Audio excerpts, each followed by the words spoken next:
So, Kat, I will admit that I've always thought it would be cool to do journaling, daily journaling, and keep up with all the stuff that I'm doing, and I've never actually done it. However, I know that Apple has a journaling app, and if you log in and use that journaling app, it gives you various prompts to try and inspire you, unlike me, to actually do some daily journaling. So I'm going to ask you one of those for the start of today's podcast, and that is, what's something that made you smile today?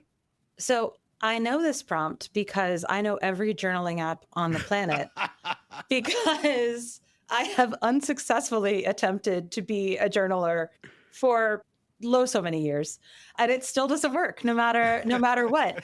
And so, you know what, I'm going to say what's making me smile today right now is the memories of how many times I have tried and then failed and tried like with such heartfelt intention.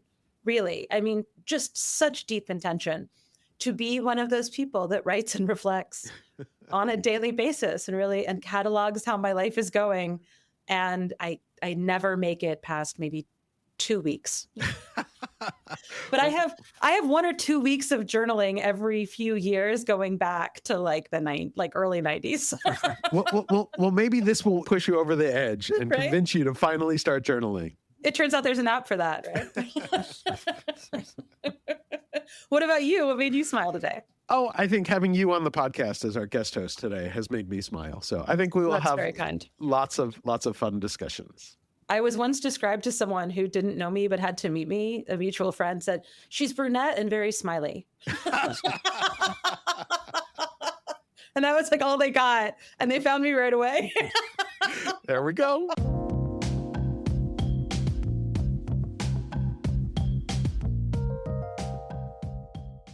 Hello and welcome to Ctrl-Alt-Speech, your weekly roundup of the major stories about online speech, content moderation, and internet regulation. Today is March 6th, 2025, and on this week's episode, which is brought to you with financial support from the Future of Online Trust and Safety Fund, we will be trying to take a broader look at, well, I think everything that's going on in the world and what that means for the online speech space. As you can tell, Ben is away this week, and so we have our wonderful guest host, Kat Duffy, who you have just been introduced to as the smiling brunette. She is also the senior fellow for Digital and Cyberspace Policy at the Council on Foreign Relations and the CEO of RightsDuff Strategies. And so welcome to the podcast. We are very excited to have you. Thanks, Mike. I'm super excited to be here. Any afternoon where I get to chat with you is a good one. Excellent. So with that sort of happy, fun introduction and getting started, let's dive into the darkness. Let's move directly into existential doom, shall we? Yeah.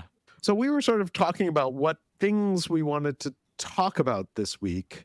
And we have a bunch of stories, but I think there was some framing that we wanted to put on this, I think was the way that we were talking about. Because both of us in the last week or so have written pieces that sort of try and explore the moment we're in and sort of the broader impact of it. Is that a fair assessment? I think so. I think for those of us who come from this space, there's a lot of dot connecting that we feel is imperative to do right now because we're seeing so many folks who don't come from this space, maybe not putting things together in quite the way that we've seen it play out. And this is where you had sent some articles and things like that, the things that are happening this week. And I had also been looking at some things, but yesterday on LinkedIn, it's your post on why Tech Dirt basically has to be a political blog right now, even if it doesn't want to be, that I put out on LinkedIn is like, this is my top read of the day. And I'm willing to bet it will be my top read of the week. And so I'm going to take guest host privilege here to embarrass you because I actually think it was one of the clearest, most important, and most succinct articulations of this moment and what those of us who come from tech and law and policy and decades of it have learned that we need to be applying right now to help explain the severity of the sort of crisis that we're in and the stakes of it. So I think that we should start by you talking a little bit about what you wrote, because it is truly the best articulation I've seen to date. Far better, I think, than mine, which came from a different lens, but we will get to yours as well. But thank you. That's very kind. And so I'll give you just a little bit of the background. I think it'll be interesting to sort of talk through kind of my thinking on this, which is, and Ben and I have certainly talked about on the podcast stuff that is happening, stuff that has been happening ever since the election and obviously ever since the inauguration, and how that is impacting other stuff. And so I've been writing a lot about what is happening with the US government these days. And some of it is Donald Trump related, but obviously a lot more of it, I think, is Elon Musk related and sort of the position that he's in, which is he is effectively running the government, which is problematic. And I've had a lot of people have reached out and been very supportive of what I've been writing, but a few people have said, like, well, what is Tech Dirt now? And we've always been a very broad publication. Going back decades, people have yelled at me, stick to tech, when I was writing about policy issues. And, the argument has always been that I started Tech Dirt many, many years ago with a very optimistic belief in technology and its ability to do good in the world. And I still have that underlying belief in me. Mm-hmm. But the thing that I realized very early on, and this does go back to really sort of some of the earliest parts of Tech Dirt, was that to make that reality, to make the technology and the innovation be in a world where it can do good and where it can create a better world for everyone, you need other things. You need structures and institutions and framework in which they fit, that you don't have chaos, that you have stability and you have understanding. And especially with the internet, the sort of global nature of the internet, that you have to have that sort of global perspective as well, and that you want sort of a global stability to enable all of the other stuff. I would love to just be writing about technology, Now, we've never been sort of like a gadget blog or like a, review this internet service kind of blog. That was never a part of Tech Dirt. I would love if we could get there. I would love if the world were so boring and there was nothing else going on that I could just say, like, oh, here's this new AI tool, right? I would love to do that and just look at those things. But we can't do that if we don't have all of this other stuff in place. And so I was sort of thinking about that and thinking about people saying, what is Tech Dirt covering now if you're covering all this stuff that is sort of US government based? And I just put into this article, basically said, this is the story. We can't have those discussions. We can't have any of those other things. The entirety of the US government is being dismantled. All the other stuff and it's not saying like, well, it is partly saying that this is a priority, but it's not saying like we're ignoring these other things. We're saying that without a stable US government, without stable institutions, without a stable understanding of the global world working together on important projects for humanity and human rights or whatever, the other stuff doesn't come into being. Mm-hmm. And there are people currently who supported this regime and still do, and some of the Doge folks who seem to think that the institutions and the global infrastructure and all of that don't matter, and that because they're uniquely brilliant, this is very much in their own heads, that you have to wipe away the institutions because the institutions are holding them back. And then they, through their unique lone inventor, lone genius ability, build the better world. Mm-hmm. And that's not how the world works. And so I thought that was just sort of important to call out. And then with it was the idea that the folks who have been doing the best coverage of this, of the moment that we're in, by far, have been the people who have been in the sort of tech policy, legal worlds. Mm-hmm. Because we've been watching some of this play out, most specifically with Twitter, right? And what Elon Musk did to Twitter over the last 3 years. We saw this, and that's why, like, the reflection, and a lot of people pointed this out, and I'm certainly not the only one to have seen this, like, he is using the Twitter playbook, play by play, exactly, except that when he did it with Twitter, he owned Twitter. Mm-hmm. And it was frustrating because I liked Twitter, and I found it useful back in the day. I no longer do. But, whatever, it goes away. Other stuff comes up. we can do that. The US government is different. One, he doesn't own it. Two, he has no authority to do this, no matter what people say. And then three, it's the US government. It's not a social media network. Absolutely. Yeah. And it's not just what's happening. It's not simply the domestic ramifications of it, right? It's that the US being a functional, trustworthy country where rule of law is respected and democracy is intact and checks and balances exist, that is a linchpin to an international order in which business can thrive and in which innovation can occur. Yeah. And, for many years, I think in looking at the sort of, in particular, the kind of rise of the tech billionaires, I have seen in this sort of increasingly libertarian, it's not even just anti-governance, but anti-government focus, right? Is that if you're building a company, if you're, an investor, if you're private equity, if you're a corporation, your incentives are investor risk. Yes. They're essentially managing for investor risk. Government's job is to manage for societal risk. Right. And managing for investor risk and managing for societal risk do not necessarily align nicely. And so the people who get hurt are the individual, the everyday you and me folks, right? Everyday Americans, because you need government in there making sure that American innovation and American business is going to serve both American interests, but ideally also democratic norms. I think about it sometimes as sort of an aquifer, that the way that we think about democratic principles, the way that we think about rule of law, our relative lack of a kleptocracy, right? There's, some grift, some, we can talk about campaign finance all day, but, overwhelmingly. The system is not perfect. The system is not perfect, but overwhelmingly other countries can trust, for example, that American courts will operate the way that American courts are supposed to operate. And other countries can trust that America does have checks and balances and will have swings and vagaries in its political system, but will not overnight trash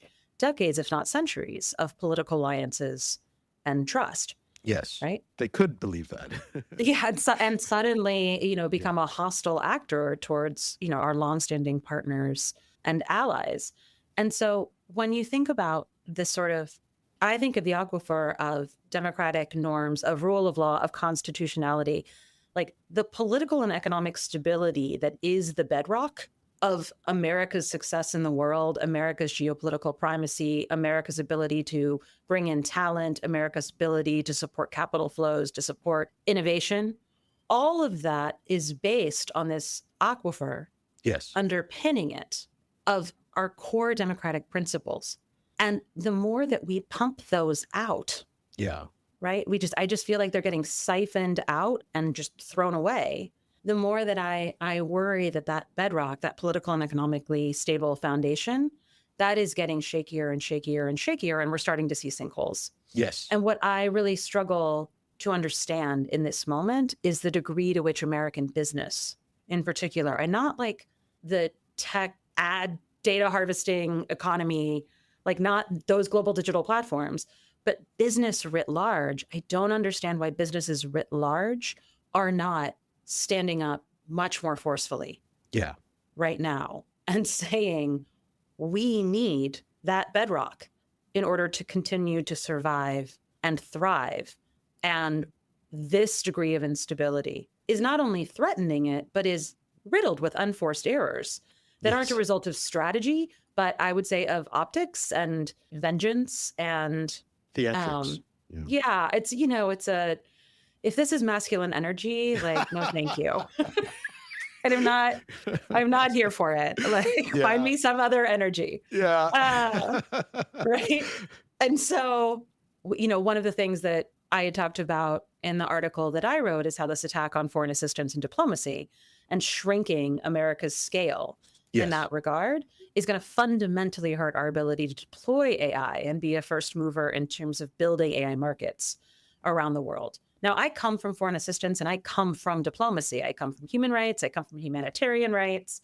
If you had ever told me that I would be defending the virtues of the importance of foreign assistance and diplomacy because of AI market deployment, I would have said, well, there's a lot of other reasons that are more important to defend it. But notwithstanding, we have just violated agreements and undercut trust in 200 countries Yeah. around the world. In an enormous range of markets, we're pulling out of all sorts of different elements and components of the international order. We've pulled out of the World Health Organization. Yeah. Right? And so how exactly do you, for example, if you're an American pharma, right, and you're really trying to work on like getting your new vaccine out to the world, for example, and America's not even a partner in the World Health Organization, what does that mean for you? And what sort of opening does that create for China, which has invested dramatically in achieving at equal or greater scale in terms of its own development model and its own diplomatic model? China has worked very hard for the last 15 years to overtake America on that front. And when China does go into those markets, it doesn't go in only to sell a product. It also goes in to broker influence. And increasingly, with the US absent, China will be able to exert influence that says, and you can't buy American products, and you can't deal with American companies, and. And so we're seeding the ground for American innovation that has been laid over decades of work in such a needless fashion. And I think for someone who comes, for folks like Elon or even the large global digital platforms, because they built out so many of their operations global digital without boots on the ground, without having to have local licenses, local markets. The telcos, on the other hand, really understand the importance of those local relationships, right? As do, supply chain businesses. But I think the global digital platforms underestimate how important that underpinning infrastructure is and that trust in American business is, that our reach, our scale in terms of diplomacy in particular, gave the United States. And so this, to me, is something where I think this is an incalculable loss for American entrepreneurs, for investors, for multinationals, for those who are striving to be multinationals. Their work just got much, much harder. Yeah. And we'll put it in the show notes, but your piece was in Foreign Policy magazine, and it's really good. It's really looking at, in particular, the impact on the AI market of sort of killing off US AID. One of the things, this is also frustrating. but I mean, you talked about sort of the difference between like investor risk and societal risk. But I think the point that both of us are making that is so important is that, like, if you destroy societal risk, that's not good for investors, right? And it's especially not good for any kind of global business, any business that wants to be global. And, one of the amazing things about the internet, and I joke about this, like the first year of Tech Dirt in 1997 through 1998, again, because I'm old, was basically just stories about like, this internet thing raises all sorts of jurisdictional questions because it's a global thing. And unlike almost every other kind of business where like expanding globally takes boots on the ground, as you said, or some sort of effort to go globally, with the internet, you were able to go global immediately. And historically, the US in particular had been a very strong defender of a global open internet. The State Department for years has been, did amazing things that got no credit for. Yep. And across every administration. Yes. This is a completely bipartisan, including the first Trump administration. Yes. This has been a completely bipartisan, long-standing area that the United States has championed, a free, secure, open, interoperable internet. We are the OGs of that concept. And certainly, like, other countries have challenged that, and China being a big one with its sort of Great Firewall, and other countries over the last few years. I mean, I think the fracturing of the global open internet has been a concern, like a major concern. But at least historically, you could sort of rely on the U.S. government to at least fight for it and to raise the issue of why this was so important. And yes, like some of it was because it helped U.S. businesses, right? I mean, so many of these businesses that we're talking about are these giant U.S. companies. And people have concerns about how big they are and how powerful they are. And that's reasonable. But what is shocking to me, to bring this back around, is like, how come those businesses are on board with this? Do they not realize? I mean, Elon Musk, I don't think understands anything at this point.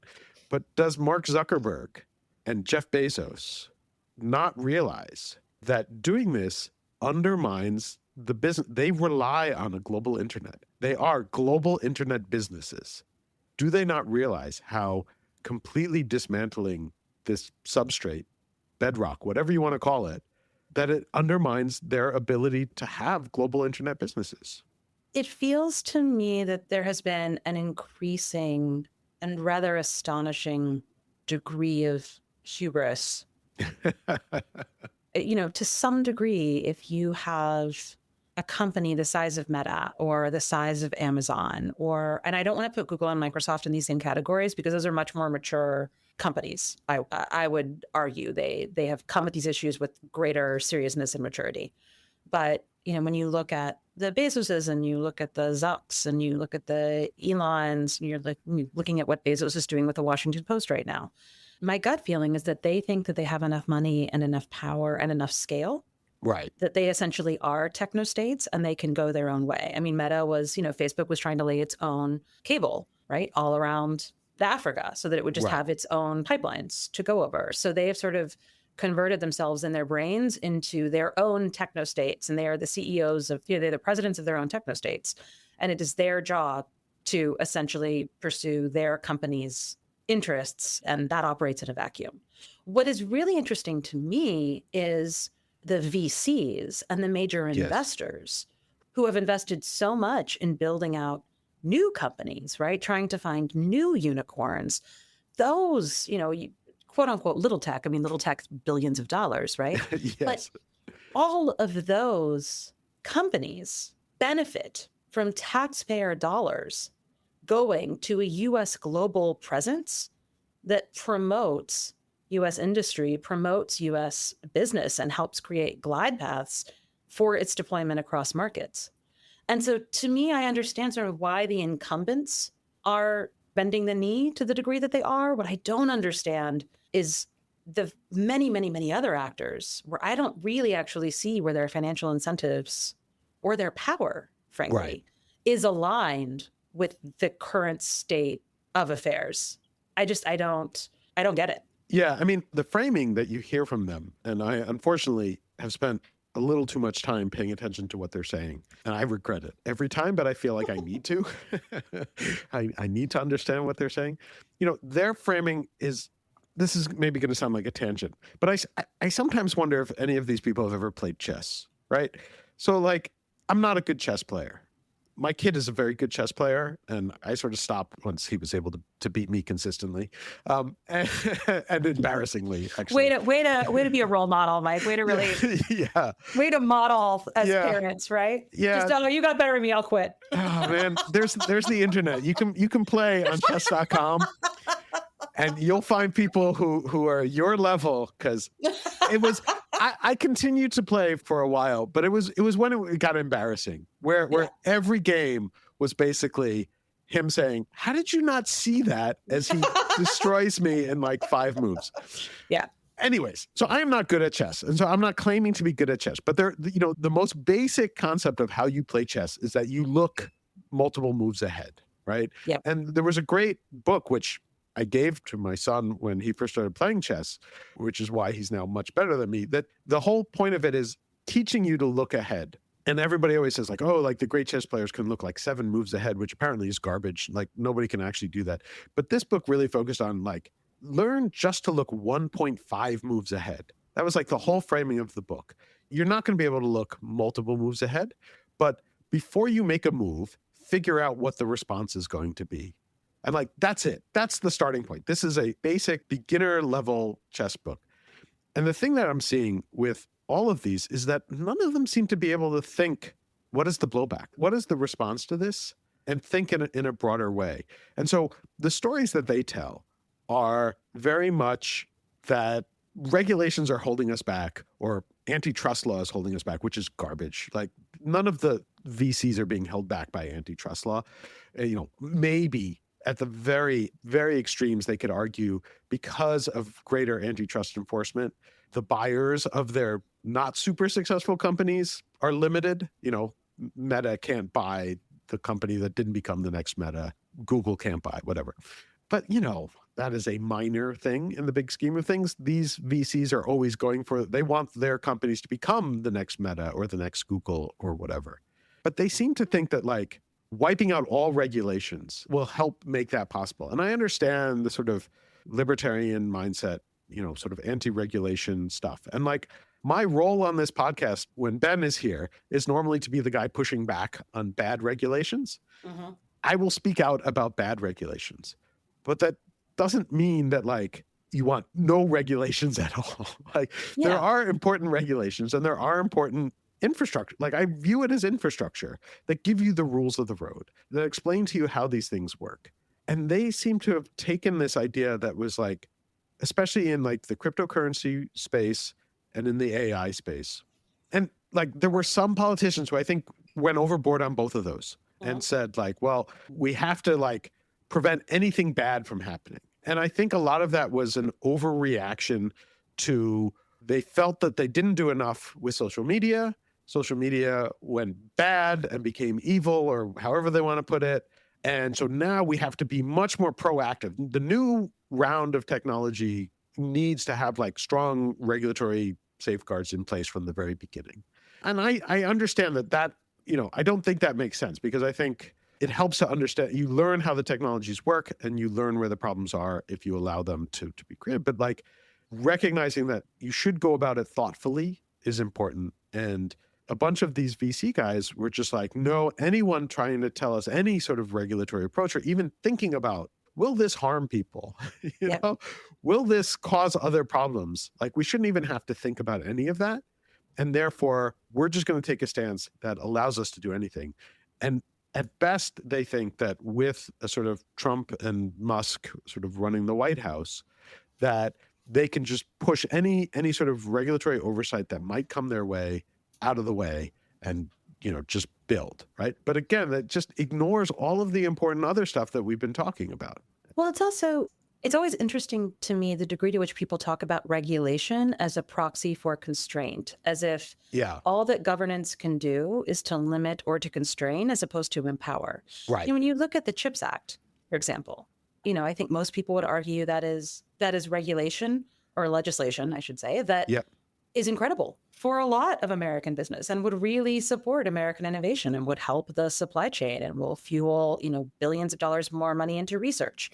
Again, then that's part of the ecosystem that we've talked about, which then builds both talent and expertise that can get piped into the private sector and fuel the innovation economy. And so this idea that somehow governing is antithetical to progress, I would argue that all creative processes are served by some boundaries because you waste less time. There's more efficacy, right? Like taking away the societal impacts, taking away the risks. I do think it's fair to note that America is a very weird duck because of federalism.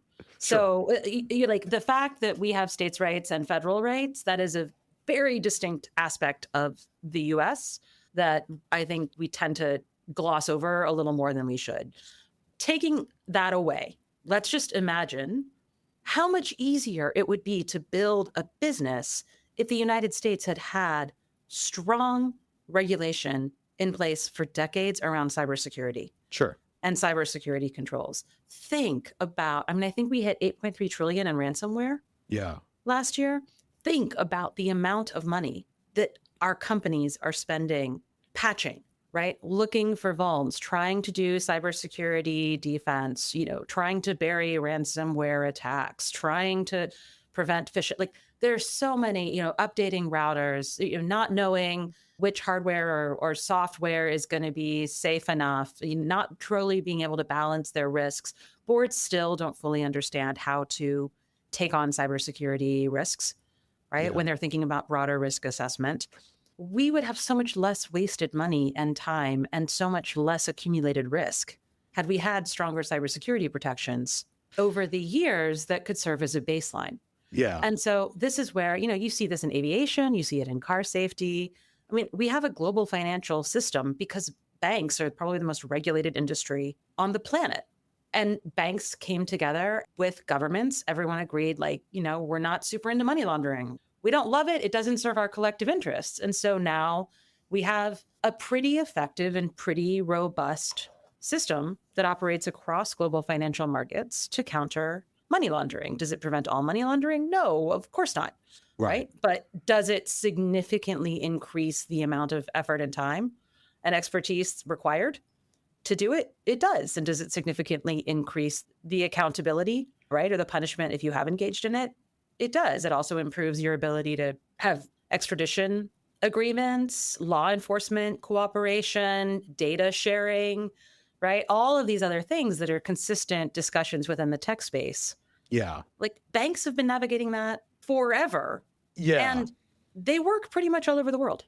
Yeah. So, I mean, I'll revert to my usual role and push back a little bit on this, which is that also, though, like, banks are not particularly innovative these days, right? No, absolutely not. And so there is like, this is part of the trade-offs that we're thinking about in these things.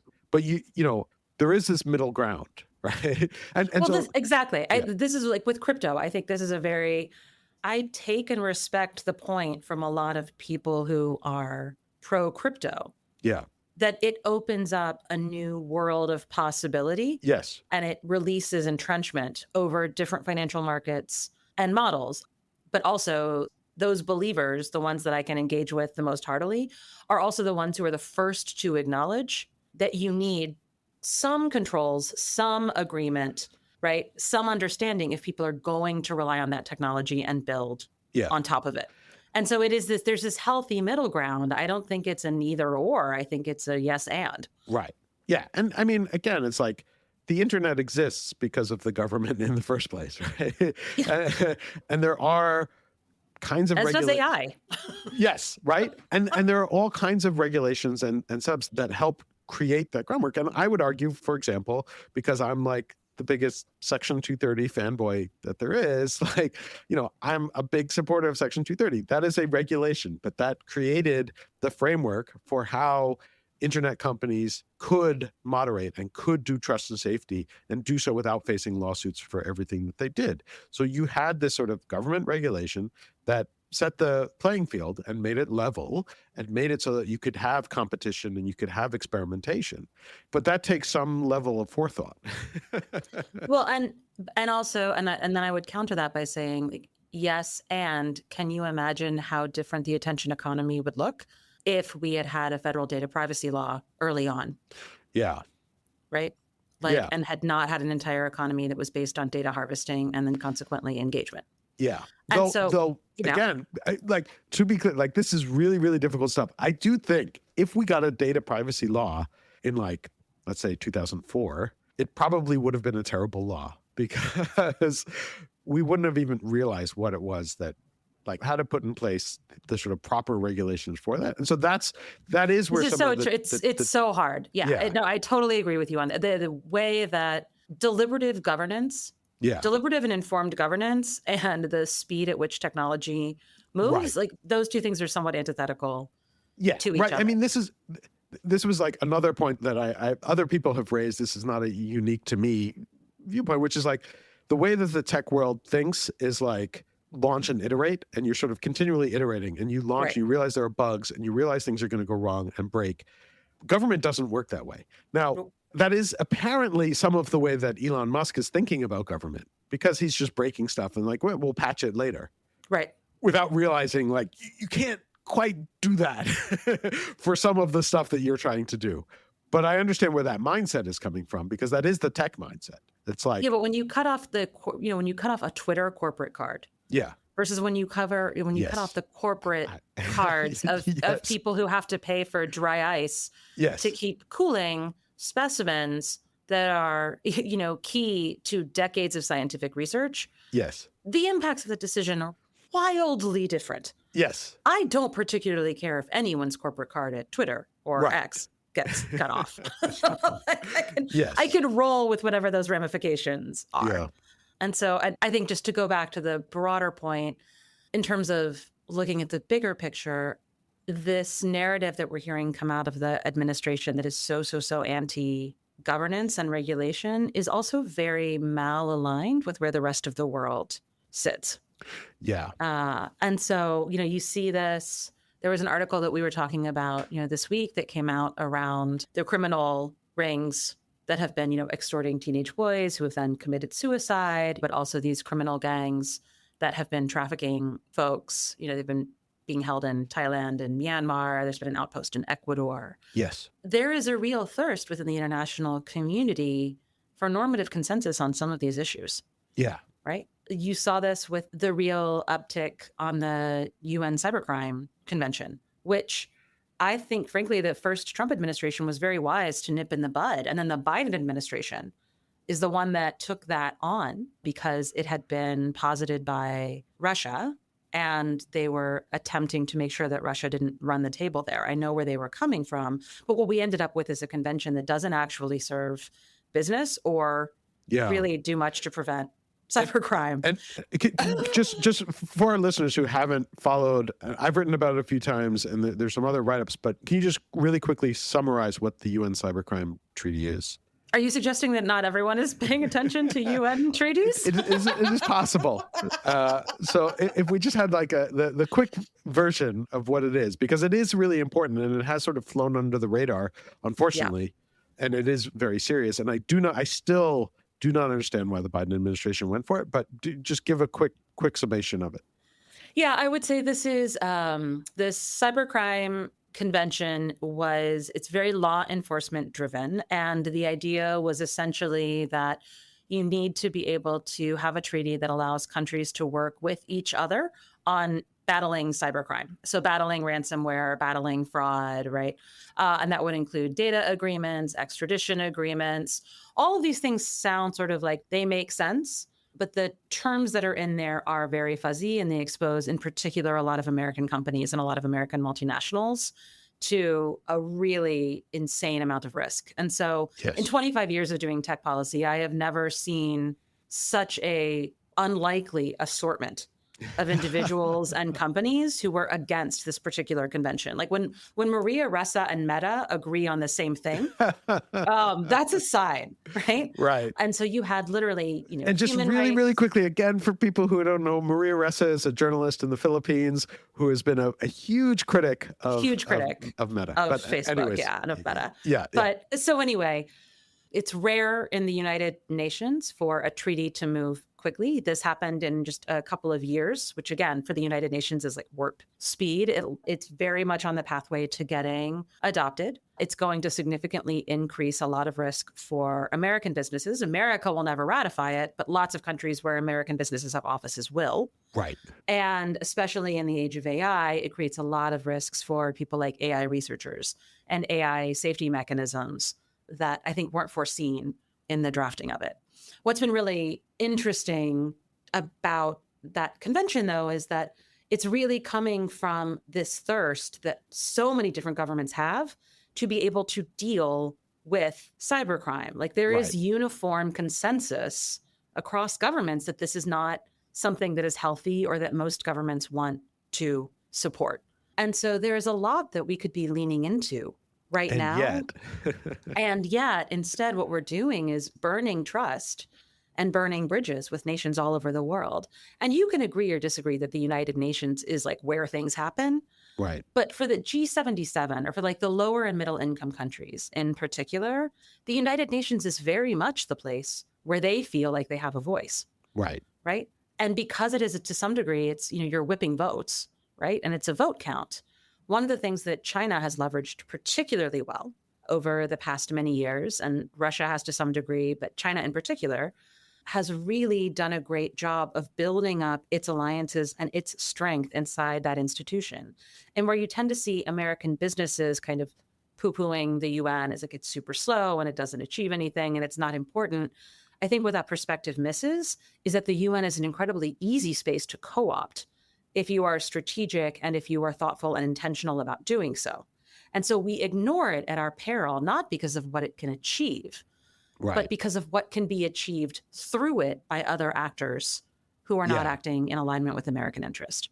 And there have been a lot of efforts to do so. I mean, beyond the cybercrime treaty, there were efforts, a few years ago through the ITU to effectively sort of take over governance of the internet in a process that was really led by China and Russia as well. Well, and you're so, seeing it now. I mean, there's something called WSIS, yes. which is happening this summer. Everyone have fun with that acronym. Yeah.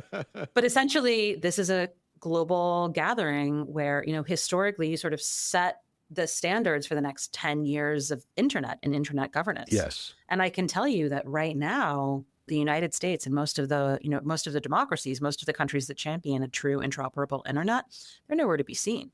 Yeah. Right? They're too busy dealing with everything that's happening with this administration. Yes. And so they are not coming in with a strategy. Meanwhile, China is very much driving a strategy with the G77 to show up in force and in a way that risks a much more splintered internet, an internet where the way that we've thought about having a digital footprint is catastrophically undermined. And people are not paying attention to that at all. And so we ignore these things at our peril because we've gotten complacent, frankly. And we forget how hard the United States worked to protect that for decades as a top priority in foreign policy. Speaking of which, we're going to shift gears a little bit, but it is kind of the same story in a slightly different way. One of the other things that you pointed out was that Jim Jordan, who Ben insists is my best friend, has sent subpoenas to a bunch of the tech companies specifically about their communications with foreign countries regarding content moderation on their services. Talking about the EU, the UK, Brazil, Australia, and have sent these subpoenas to basically all the big companies and a few small companies. So there's Google, Amazon, Apple, Meta, Microsoft, X also, which is interesting, TikTok, and then also Rumble, which is the YouTube for MAGA, basically, if you're surprisingly unfamiliar. not to Truth Social. Surprisingly not to Truth Social. Yeah, I wonder why. And so basically making a bunch of claims, which are obvious nonsense, claiming that Jim Jordan himself proved that the US government and the Biden administration pressured the companies into taking down conservative speech, which I keep repeating it, like this went to the Supreme Court last year, and Amy Coney Barrett wrote over and over again, there is no evidence. You have no evidence to support this. Not only did she write that, she wrote a footnote that was so scathing that every single, all of us with law degrees were like, oh my God, this is like my nightmare. that a Supreme Court justice would write a footnote like that about, like, that's like you wake up in sweats in law school, fearing that something like that would happen.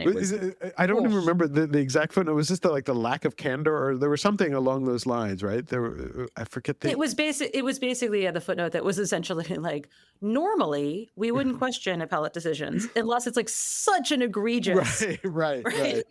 oversight that in fact, no, like this is indefensible. So he's now sent subpoenas and basically said companies have to share the communications, and basically like you have to prove that you stood up against these censorship demands is the way it's framed.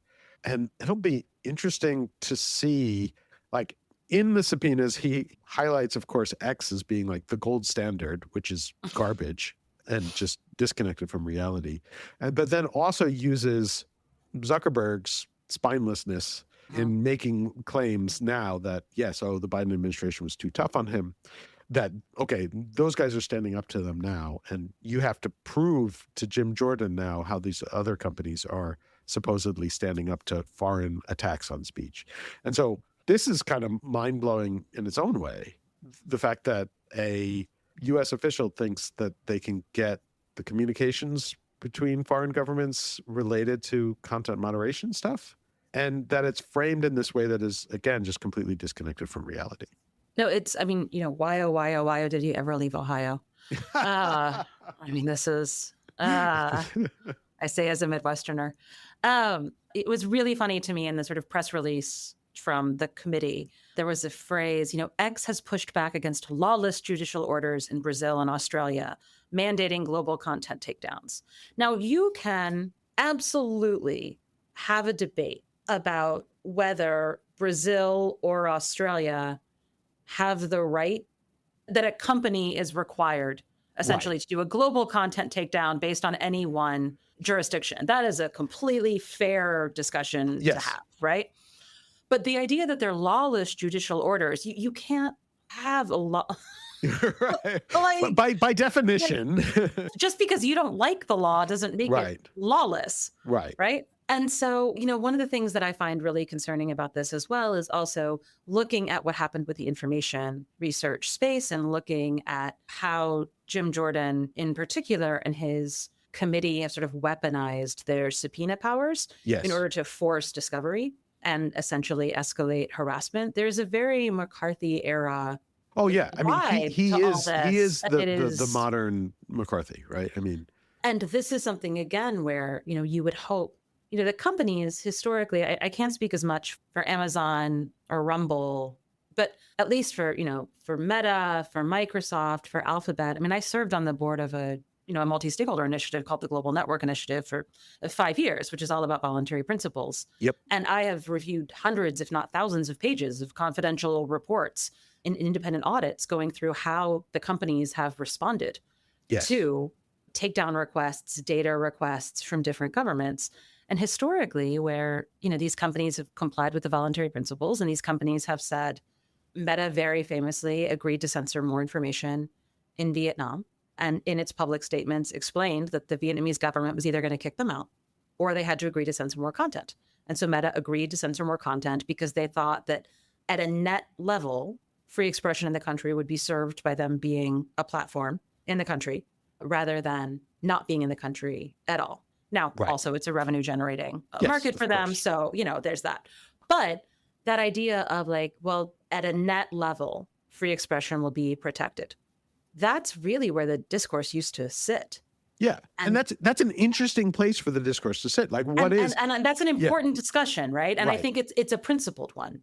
Yes. This, as I know you had Renee DeResta on recently, and I think the way that Renee has talked about the memification of free speech is such a great description of what has happened with this concept and this slogan. And so we've ceased to be able to have a principled debate about this that's based in either the First Amendment or in Article 19 from a human rights lens. Yep. And instead, we're having a political theatrics conversation that isn't at all about free speech, but about your power to control that speech which you don't like. Yeah. And there was also something about the extent to which the Biden-Harris administration aided or abetted, these efforts. Again, this is in the, may I redirect everybody to the job-owning executive order that the Trump administration pushed out, well before Biden. These companies are not neophytes, who are being abused. Many of them have incredibly sophisticated legal teams. They have incredibly sophisticated processes. They're not fussed by any particular country's official yelling at them. Right. And a lot of them have built up tremendous skills and experience in pushing back on countries that are doing things, and there are interesting conversations to be had about how do you deal with that. And obviously global takedowns, I've supported companies pushing back on global takedowns.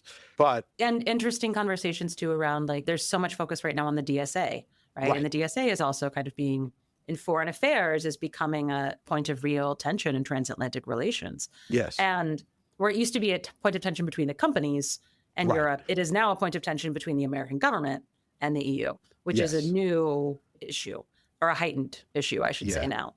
And what's interesting to me is that, again, the DSA is really leveraging the political Trojan horse of the free speech arguments and debates. Those have become a hook. Yes. That people are landing on when, in fact, again, if you were looking at this from a principled stance in terms of risks to American industry, arguably the DMA, the Digital Markets Act, is going to be far more impactful than the Digital Services Act would be. But the Digital Services Act is a lot easier to sort of package and to put into this free speech container, which is actually now being used to hold all sorts of other fights and power dynamics under the auspices of a foundational right. Yeah. All right. I think on that happy note, I think we can wrap this one up. This is a little bit of a different episode than we normally do. We did touch on a bunch of stories, and we'll have links in the show notes. But I think we did think it was important to understand the framework in which we normally are thinking about online speech and online regulations and trust and safety and all of that is we're entering a different world. And it's important to understand that world and how that matters. And so I think this conversation was really useful, and at least for me, hopefully for our listeners as well, in thinking through all of that. So Kat, thank you so much for stepping into Ben's shoes. You didn't bring the British accent, but a lot of insight. I did not. I won't sound. If I could only have one, I would sound so much smarter. There we go. That's the trick. British accent always helps. But thank you so much for joining us, and thanks for a really interesting conversation. And Ben will be back next week, and we'll have another one of these. So thanks. Well, thanks for having me. I hope you go find other things to smile about today. There we go. All right. Have a good one. Thanks for listening to Ctrl-Alt-Speech. Subscribe now to get our weekly episodes as soon as they're released. If your company or organization is interested in sponsoring the podcast, contact us by visiting Ctrl-Alt-Speech.com. That's CTRL-Alt-Speech.com. This podcast is produced with financial support from the Future of Online Trust and Safety Fund, a fiscally sponsored multi-donor fund at global impact that supports charitable activities to build a more robust, capable, and inclusive trust and safety ecosystem.